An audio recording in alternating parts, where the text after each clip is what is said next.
Welcome to the Missouri Association for College Admissions Counseling Virtual College Fair. Thank you for joining us. A few housekeeping announcements before we get started. You can use the Q&A button on your screen to type your questions to our presenters at any time. Your camera and microphone are off, so the panelists cannot see or hear you. This is just one of many different sessions happening, so be sure to sign up for additional sessions. And this presentation is being recorded and will be available within about a week at strivescan.com/Missouri. And now I'd like to turn it over to our first presenter from Loyola University, Chicago. Take it away. Thank you. Okay, I'm going to share my screen now. Good evening, everybody. My name is Eve Hoffman. I'm one of the undergraduate admission counselors at Loyola University, Chicago. My job in part is to read applications for students coming from Missouri and Kansas. In any case, I'm just happy to share a little bit of information about the school that I love so much. I am an alum too. So just a brief overview in terms of demographics for Loyola Chicago. We are a private, urban, mid-sized Jesuit institution. The mid-sized content you can see here, we've got 12,000 undergraduate students. And as private schools go, it is a relatively diverse student body in all aspects of the word diversity. So geographically, you can see here we have students from all 50 states, 82 different countries across the globe currently. 40% of our student body comes from a culturally diverse, meaning non-white background, and they have opportunities for cultural exploration through our Student Diversity and Multicultural Affairs Department, which is a student-based and faculty-based organization with Loyola. And as we are a Jesuit school, that means that we are a Catholic institution, though you do not have to be Catholic to go to Loyola. Currently, about 60% of our students come from a Catholic background, 40% of our students come from every other faith background that comes to mind, as well as non-religious and atheist students too. We have two campuses in the city of Chicago, the main one being the Lakeshore campus up on the north side of the city, and then we also have one more centrally located downtown where we have business, communications, and social work coursework. But every student at Loyola will live and learn at this main north side campus at some point during their 4 years, and they'll probably live near it for all four, regardless of what their major is. So if you do end up coming to Chicago at any point, be sure to stop by. We do have some self-guided audio tours available currently. So feel free to shoot me an email if you are interested in dropping in and walking around. It's a beautiful lakefront property. Here is that Water Tower campus downtown. It's right off of Michigan Avenue in the heart of the city of Chicago. Every student has access to this campus regardless of major, but students in our business, communications, and social work programs will spend a little bit more time deep diving into this campus because their classes are here. In any case, it's the heart of the tourist center of the city, right off of Michigan Avenue, which is that shopping district downtown, and it's great access to concert venues and comedy clubs, museums, shopping, all that good stuff that comes with an urban environment. We currently have over 80 undergraduate majors at Loyola, so 80 different degree path options. There are options for double majoring and or minoring at Loyola too, but we have programs in the humanities, social sciences, traditional lab sciences, and engineering, as well as nursing, environmental sustainability programs, business, communications, education, social work, and our newest school, the Parkinson School of Health Sciences and Public Health, which given the nature of this year is actually really getting an uptick in applications because students are realizing how important public health is. The last piece of the puzzle that I really wanted to mention in terms of our student experience is that because we are a Jesuit institution, we really pride ourselves on global awareness and a commitment to global education. And so every undergraduate student at Loyola has the ability and the option to do a study abroad program should they choose to. For most students, this means that a full semester option is available, but everyone has at least a summer or short-term option available to do some study abroad. So I hope you consider that. The Jesuits as a kind of institution, they are a kind of Catholic priest who is really focused on a commitment to social justice, commitment to academic excellence, and a commitment to global awareness. And so regardless of your faith or cultural background, I think that those Jesuit ideals apply and are of interest to a lot of people. And so it kind of overlaps with an interest in study abroad, learning about other cultures, being an empathetic human by learning through others' experiences, and study abroad is a really great opportunity to do that. We have 2 international centers. One is in Rome, Italy, and the other is in Ho Chi Minh City, Vietnam. So those are our most popular study abroad programs, but we have options on every continent but Antarctica right now. So hopefully that'll be something for you.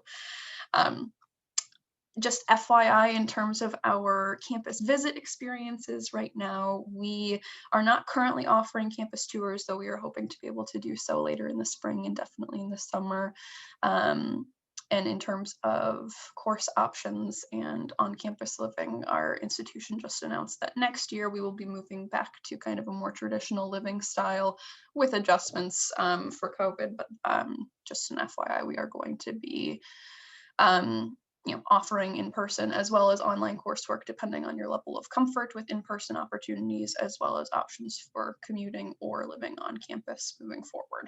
If you're currently a junior, feel free to shoot me an email and we can get started talking about Loyola and your interests.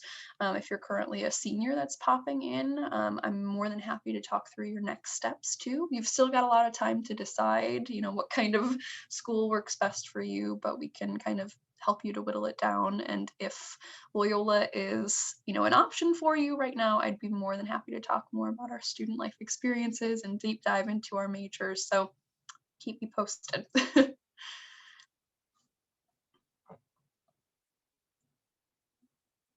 right, Anna, I'm gonna hand it back to you. Okay, thank you. Next, we'll be hearing from Seton Hall University. Great. Hi, everyone. I'm just going to pull up my screen here. Awesome. So we'll go ahead and get started. So my name is Sarah Campbell. I'm one of the assistant directors of admission here at Seton Hall, and I work with students from both Kansas and Missouri. So I'm excited to be with you guys tonight. We'll dive right in. So Seton Hall is located in South Orange, New Jersey.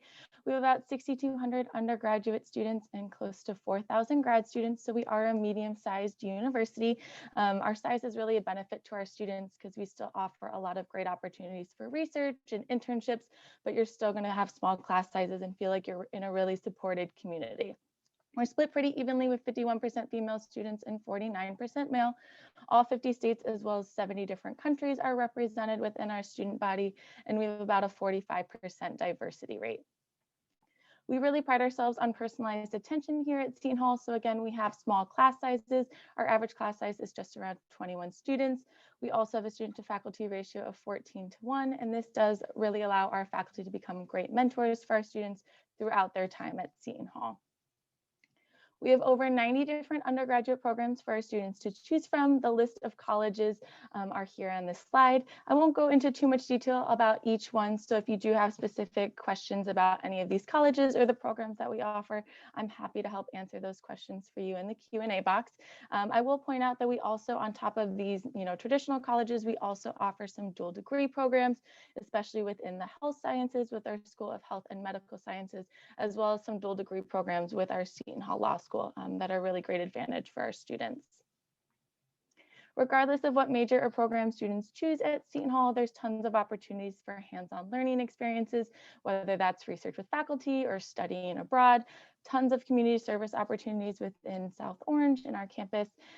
We also have WSOU, our college radio station, as well as the Setonian, our college newspaper within our College of Communication and the Arts. We also have a great market research center, mock training room, and sports polling center in our Stillman School of Business. So again, a lot of great experience before students even touch an internship. We're also very close to New York City, just 14 miles outside, and it's about a 35-minute train ride from South Orange to get right into Manhattan. A little bit more about the internships that we offer for our students. So currently in our database, there's over 17,000 internship opportunities for our students to choose from. We have a great career center with 12 different career advisors that'll work with you as early as your freshman year. Over 80% of our students will have at least one internship before they graduate. And I think that's why we have such a high employment rate of 93% 6 months after graduation. Some of the top employers that our students have worked with are here in this slide. So certainly a lot within finance and media, a lot of government and health positions as well, and some with even in the sports industry. So next I'll switch to a little bit more about campus life at Seton Hall. So we have over 150 different student clubs and organizations to get involved in. We also have Greek life and tons of weekly events hosted by our student activities board. So it's really hard to be bored as a Seton Hall student. We also have Division I athletics. We are part of the Big East Conference. We're especially proud of our men's basketball team. A lot of students do go to the games throughout the season.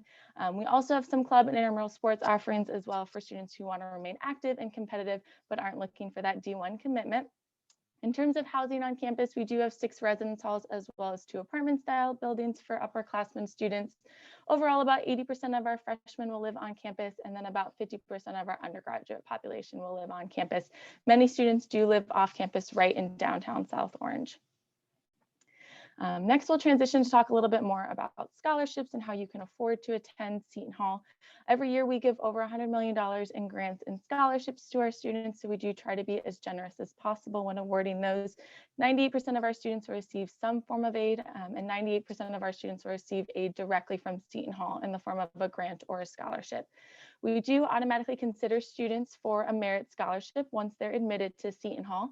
On top of that, we do also have what we call special scholarships. These are more student interest-based scholarships, and they do require an additional application, which you can find on our website. Every year, the deadline to apply is around January 15th. Lastly, I'll touch on some application deadlines to keep in mind. So we have 2 early action deadlines of November 15th and December 15th. Early action is certainly nice because it's a great way to show your interest in Seton Hall, get your application in early, but it's not binding like early decision. We also have 2 regular decision deadlines of February 1st and March 1st for any students who need a little bit more time to get in their application. We are on the Common App, and then we also have our own Seton Hall application. Doesn't matter to us which one you submit, whichever one you're most comfortable with. I did include an application fee waiver here for you guys, which you're welcome to use when submitting your application. We'll also need your high school transcript and council report, 1 teacher letter of recommendation, and then the SAT or ACT.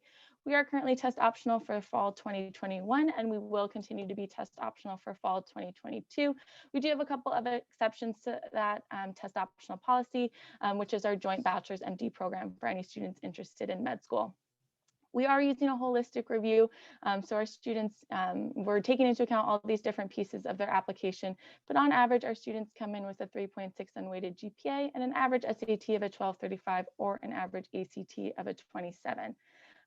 That's all I have for today, but if you guys have any questions, I'll go ahead and include my contact information in the chat for you guys, so you're welcome to reach out to me and I'd be happy to help. Thank you. Next, we'll be hearing from DePaul University. All right, hi everyone. I'm going to go ahead and get my screen all set up.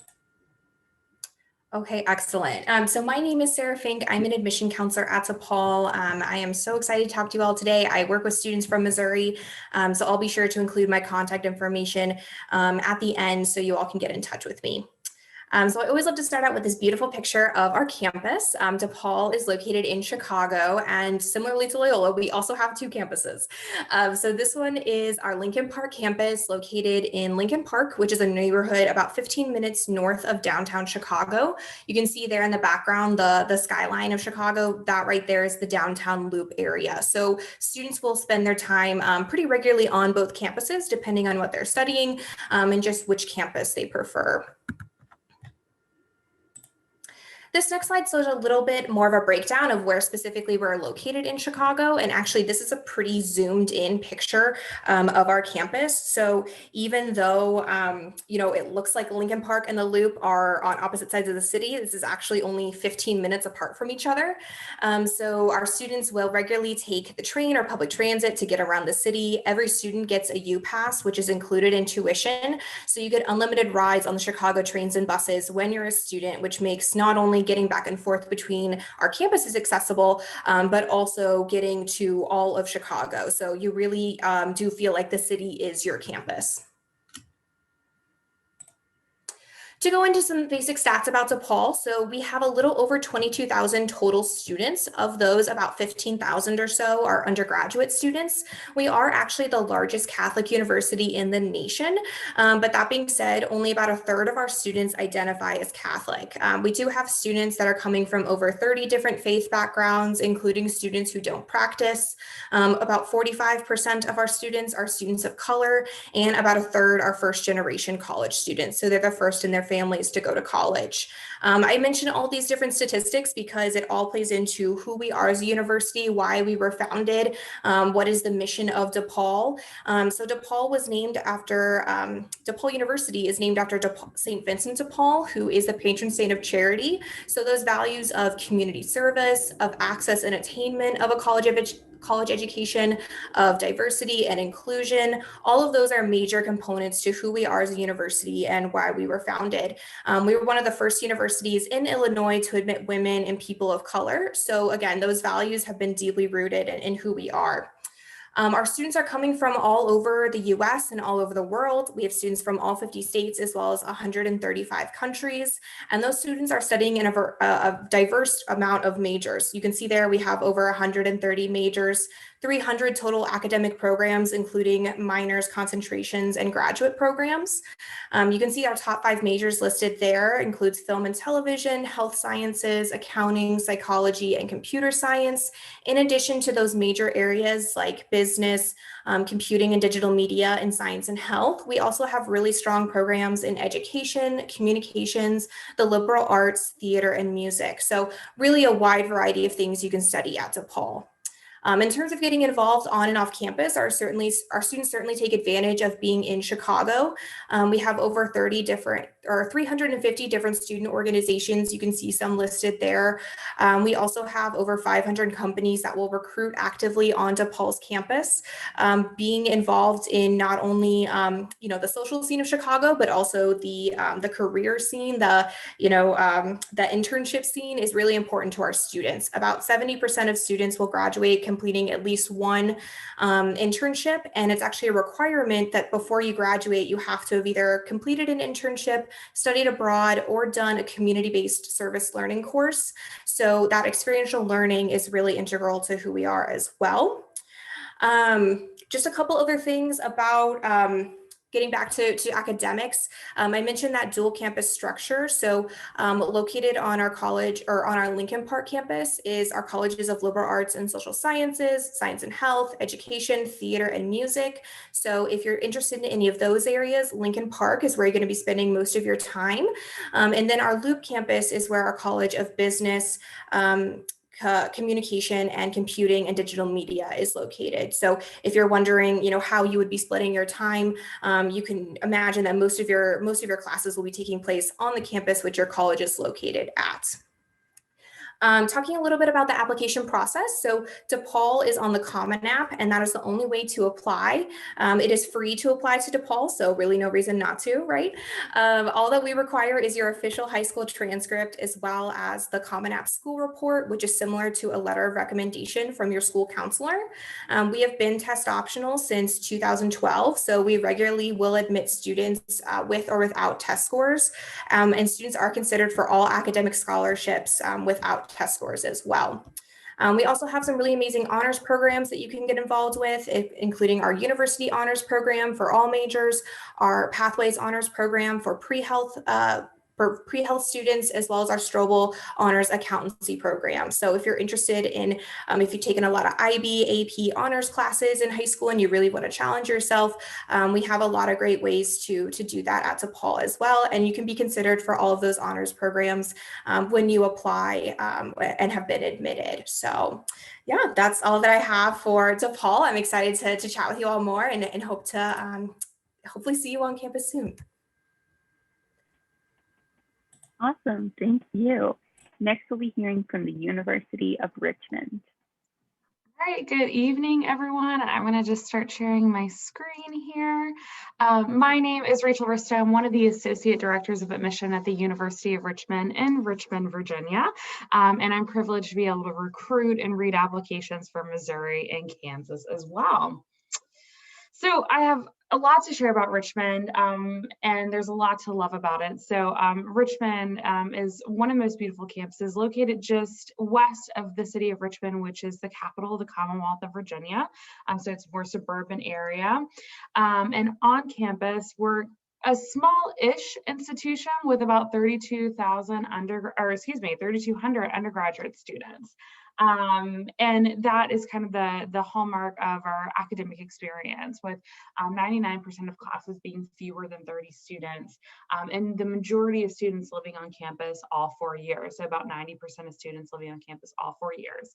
That rang true for us this year. We were very lucky to be able to live almost 100% residentially, and then also have all of our classes in person this year. Some students did elect for their own well-being to remain home, and that will continue for next year as well.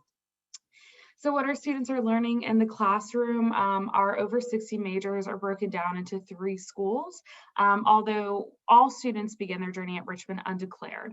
And so it's that year of mandatory exploration where you can explore the School of Arts and Sciences, where our humanities, social sciences, physical sciences, and fine arts live.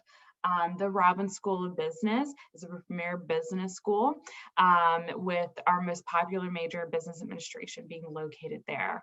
Majors in accounting, economics, finance, marketing, with amazing resources, including their own career services center. The Jepson School of Leadership is a first of its kind academic program of study at Richmond. And there's about 30 other programs around the world now focused on the study of leadership historically, presently, and then how we think it can be used or should be used to impact the future. But 2 or 3 of our students are in multiple areas of study. So they might be a business major with a minor in dance, or they might be a biology major on the pre-med track with a double major in leadership studies. And so whatever that academic journey you're picturing for yourself at Richmond, you can make it happen. But what happens outside of the classroom, we feel, is also really important to our students.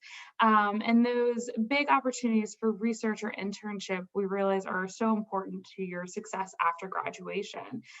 But we also realize that finances can sometimes be a barrier to pursuing them, which is why we guarantee every student up to $4,000 for 1 summer of unpaid internship or research experience, whether that be on our own campus, whether that is in the capital city, just about for our country, DC, about 2 hours away, or whether that be internationally. And while we want our students to fall in love with the city of Richmond as much as we have, we also want them to explore and expand their horizons, which is why about 67% of our students will study abroad in one way or another at some point during their time at Richmond. You can see where some of our partner institutions are located internationally. About 60% of the students will study abroad for a full semester at one of these partner institutions.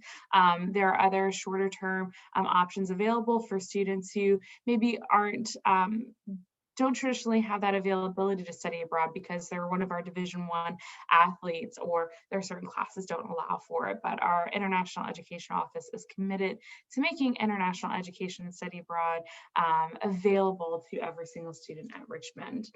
Now the campus itself, I mentioned where we're located. We're about 6 miles from the downtown area of Richmond, which is home to one of the best foodie cities in the country. We are about 2 hours away from DC and 2 hours from the beach or the mountains. So really a great time to explore the Commonwealth of Virginia. And on campus, after you're done exploring the city as well, when you're on campus, there's over 180 student clubs and organizations. This ranges from athletic clubs, like our nationally ranked ultimate Frisbee team, to clubs that you're maybe familiar with as a high school student now, like Model UN and the LGBTQ+ Coalition, but also fun clubs that our students create even in the midst of a pandemic, like the Knitted Up Club or the You Are Film Media. So really great ways to get involved. And our students, you'll get to meet them from all over the country. So we had about 830 students join us last year, and they primarily came from the East Coast, but we also see that about 9% came from the South, excluding Virginia. We had about 5% from the West and 6% from the Midwest, including Kansas and Missouri. And we do our best to promote a really diverse and thriving learning environment for our students through the recruiting and yield process, to make sure that when you're in that small classroom, average size of 16, you're having meaningful conversations, not only with your faculty member, but also with the students next to you. So to apply, we require a few things. So you can use either the Common App or the Coalition application, and those open up in July. And we'll definitely be hosting application workshops. We ask for your high school transcript, but this year we will be test optional. And that's my time, but I'll drop my contact information in the chat box as well. Thank you. Next, we'll be hearing from Butler University. All right, share my screen here. All right, well, thanks everybody. I know everyone's schedules are hectic and very busy, especially this time of year. So we definitely appreciate you spending some of your evening with us. My name is Chris Potts. I'm the Associate Director of Admission at Butler University. And I'm also, as you can see, a double graduate of Butler. I earned my bachelor's degree and my master's degree from Butler. And I work with all of the students from the state of Missouri, except the Kansas City area. That's another colleague of mine in our office. My wife is also from the St. Louis area, and her family still lives over there. So I spend a lot of time over there, and it's definitely become a second home of mine. So a little bit about Butler. We are a private, non-religiously affiliated mid-sized university located in Indianapolis, as you can see here. Indianapolis is a great city. I don't know if any of you have ever been. It's really vibrant. It is, we're about 5 miles due north of downtown Indianapolis as the crow flies, in a very residential neighborhood. So we're about 450 acres, which, for a school of our size, that's kind of a unique situation that we're in, that we are as urban as we are, yet we are in a very park-like setting with a lot of green space and acreage, and that's really nice. So this makes a really great environment for our students, as we offer all the benefits of a college campus feel and experience, all while having a major metropolitan city 10 minutes from our doorstep. So Indy is definitely a great asset for us and our students. So you can see here on this slide that our student population is around 5,000 total students, the majority of which are undergraduate. We have about 4,700 or so undergraduate students. And just over half of our students come from out of state, with nearly every state, and 50 plus, now it's closer to 60 countries represented in our student population. And that's thanks in large part to our large and robust study abroad program options. So geographically, we have a very diverse student population. That's great for us, great for our students. Yet at the same time, you can see that we maintain a great student faculty ratio. We are very intentional at Butler in focusing on the relationship building aspect of the student experience. We realize that having connections to your professors, to other classmates, having access to resources is critical to your overall success as a student. And so we're really intentional about fostering that kind of environment. You're going to be able to engage directly with your professors from day one. You're going to have access to internships. And of course, if you are interested in research or independent studies or summer research work and projects, all that is available. And all that is available to any student, regardless of your status. We have very few opportunities that are reserved for graduate students, or where we'll say, if you really are passionate about something, to say, no, you're going to have to wait for that. We really want to try to have every student be involved and engaged to the extent that they can. So students are going to be known by name and face. plenty of opportunities for engagement, both in and outside the classroom, which is key as well. And you can see there that we're #1 ranked regional university in the Midwest by US News and World Report. And we've been at that top ranking or tied for that top ranking for several years now in a row.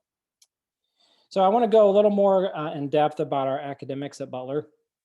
So you can see here that Butler is made up of 6 different academic colleges, and they focus on essentially 6 different areas: communication, education, the liberal arts and sciences, the health sciences, which includes pharmacy and physician assistant, which are both of those are full programs that we offer, the visual and performing arts, and business. Students will start taking courses in the core curriculum your first year. And because of the flexibility offered as a part of the core curriculum, it is really easy for students to change their major once on campus, or also declare a secondary major or minor. We get that question a lot. I would say many of our students do graduate, in fact, with more than 1 major or minor. I myself did. I graduated with 2 bachelor's degrees, actually. And to an extent, we do encourage students to explore your many different options and areas of interest that we know that you're going to have. As a side note, we do offer a terrific exploratory studies program. So we are a very friendly institution for undecided students. So if you don't know what you want to pursue, that's completely fine. About 40% or so of our incoming first year class comes in as exploratory, which is pretty unique for us, I think. So I did want to point that out because I know a lot of times students are unsure of what they want to pursue, or you have a lot of different areas of interest. We do have a very good exploratory studies program. Living on campus, real quick, we know that student life is a vitally important part of a student's overall success. We believe strongly that for students to be successful both in and outside the classroom, that you need to feel a part of the community, you need to be engaged in the classroom, outside the classroom, and have lots of different opportunities for involvement and connection. So as a part of that, we have over 130 different clubs and organizations. We have an active Greek life system, and of course we're Division I athletics, which is important there. So we also offer club and intramural sports. We have a great esports program, which is rapidly growing. I know a lot of schools are going through that. So there's a lot to do both in and outside the classroom. The last thing I want to touch on real quick is we have a wellness initiative at Butler that we call BU Be Well. We strongly believe, passionately, and research suggests that the 8 dimensions that you see listed here are the foundation for a great and holistic student experience. So we're passionate about that, and we hope that, as a student at Butler, that you can get all aspects of student wellness. So thank you. Thank you. Next, we'll be hearing from Washington University in St. Louis. Yes, good evening, everyone. I'm gonna start sharing my screen with you guys. Thank you so much for being here. Yes, my name is Emma Adebayo, and I have the great pleasure of being one of 4 people at Washington University to serve our hometown here of St. Louis, Missouri, and the great state of Missouri. I'm so excited today, of course, to talk to you about WashU. In terms of WashU, we are located in the St. Louis area. I often find that students here in Missouri probably have visited our campus, maybe unofficially, or taken advantage of many of the great options that we have in terms of museums and just kind of cultural icons in the area, such as Forest Park. So definitely, if you've ever been to the Forest Park area, you've been pretty much, quite frankly, across the street from WashU. We like to think of it as our front or backyard, depending on the direction that you're facing. But we are also pretty close to our medical campus, as well as an area known as Central West End, which has tons of great options and eatery food for you, as well as we do have a walkway on our campus that allows our students to connect to the Del Mar Loop. So again, if you've had an opportunity to get out, get some food and explore the Loop, you've been, again, pretty close to WashU. And while we aren't open to visitors, and we do hope to eventually safely, of course, reopen for everyone to visit us, we do hope that you'll take advantage of our virtual visit opportunities and be able, of course, to go on our guided virtual tours with our students, and of course, continue to learn more about the WashU experience outside of the things that I'll share here tonight. But we are proud of where we are located, and definitely we strongly believe that WashU, of course, is in St. Louis and for St. Louis.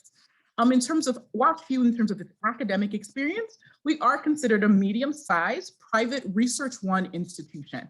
So we definitely have a lot of great options for our students to, of course, leverage our graduate programs like our medical school or our law school as well in terms of those research opportunities. But specifically what sometimes attracts students to WashU has to do with the fact that we have 5 wonderful academic divisions that you can take advantage of, and you really can explore across our academic schools. While we do ask students to pick the academic division they wish to join, and starting at WashU, but by no means are you restricted from, of course, taking courses in any of the other areas. So we find that nearly 80% of our students, or close to it, have more than one major and or minor. But we do have a College of Art and Architecture, which combined is known as our Sam Fox School of Design and Visual Arts. We also have an Olin Business School, the McKelvey School of Engineering, and then our College of Arts and Sciences, which is by far, I would say, the heart of our campus. So we do know that at least one class is our writing class that all students will, of course, take in their time at WashU. But outside of that, it really is an opportunity for you to explore and, of course, deeply dive into the things that most excite you. We're constantly very proud, of course, of our opportunity to continue to provide access to great quality education, not to students only from, of course, Missouri or the larger US and even the world, but we definitely are committed to our students here in the region. And I imagine there are things that you guys have heard, such as our WashU Pledge program, which again is an opportunity for us to continue to be an affordable option for students. But outside of that, when I would think about the classroom experience you're going to have, despite the fact that we have about 7,000 undergraduate students at WashU, you're still going to have a fairly intimate classroom experience. Our average class size is about 7 to 1. So generally, very few of our classes are more than 30 students. If they should kind of get into that larger number there, probably somewhere in that 150 to maybe 100 range, that's about 2 to 3% of our classes, but those are often courses that have additional opportunities to break that class down into a smaller way for you to continue to connect with your professor. All of our classes are taught by our faculty members with terminal degrees, so the highest in their field. And so again, you really have that opportunity to start building those connections and really kind of living our unofficial motto of name and story at WashU. It's incredibly important to us that as our students go through WashU and experience all the great things that we have to offer, that we get to know a little bit more about you, not only through that application process, but through, again, our faculty, as well as our amazing other students and staff members. In terms of some of those co-curricular opportunities that you can have and experience at WashU, of course, when it is safe, study abroad is something that is pretty popular on our campus. We have over 100 programs across the world that you can take advantage of. So definitely anywhere that you pretty much want to go, other than Antarctica. I don't think we have an official program established there.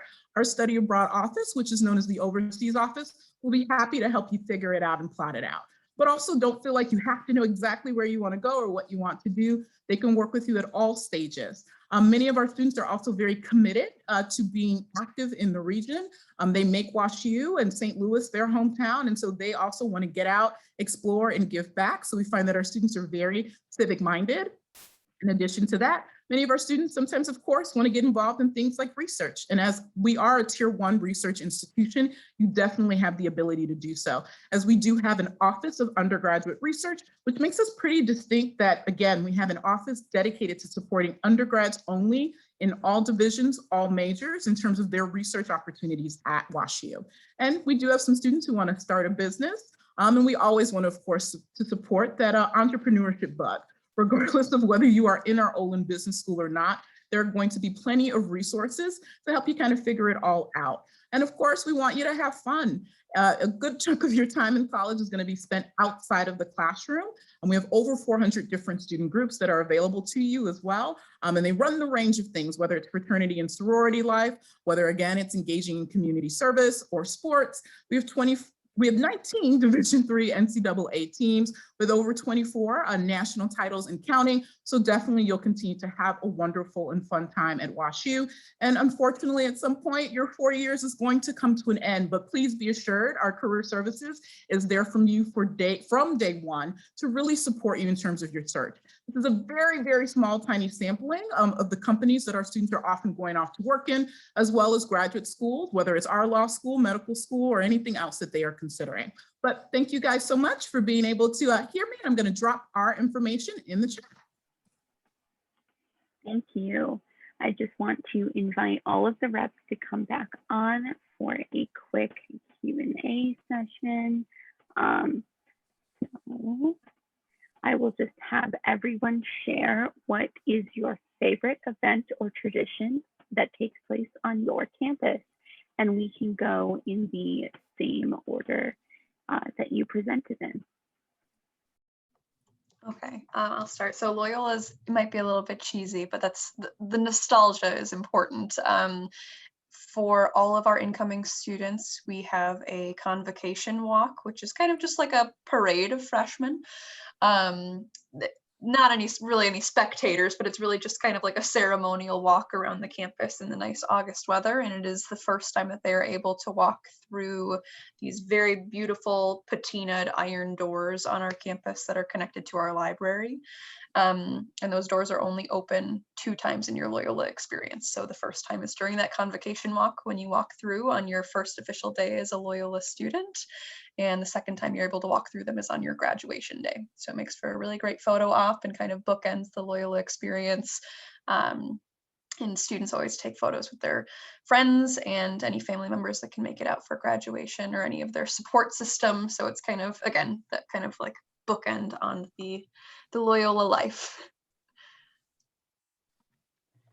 Great. Also the I'll go next. champagne toast for seniors, but we'll get to that later. For Seton Hall, I think one of my favorite traditions is celebrating Christmas at the hall. Every year we are often ranked #1 for Christmas celebrations across the country, so it's really exciting. We do have a tree on campus, almost as big as the one at Rockefeller Center that we light up during a tree lighting ceremony, and we do have our a cappella groups come and sing. We do a toy drive, and everyone's in blue pirate Santa hats, so it's a really fun time. Yeah, there's so many at DePaul. It's hard to choose just one. One that comes to mind is every time when students graduate, there is a statue on our campus that's of Father Egan. He's a past president of DePaul. And the way that the statue is built is that his arms and hands are kind of like, you can't even see me. They're like doing this. They're like spread out and they're meant to represent like giving back to the community, but they're so large that students can climb up and like sit and lay down in his arms. And so it's really fun to like climb up in your cap and gown and like relax and just like take that iconic picture. So that's something that every DePaul grad looks forward to. Yeah, at Richmond, I'll talk about one that happens when you first get to Richmond and then the fall of your senior year, and that's called Proclamation, where our students have the first year students and the senior students get together. First year students write a letter to themselves and seniors open that letter. I bring it up, it's a very beautiful ceremony, but just my insider tip is that first year students have started leaving themselves cash in their letters. So by the time you get to senior year, you get to open up a little gift from your past self. So remember that.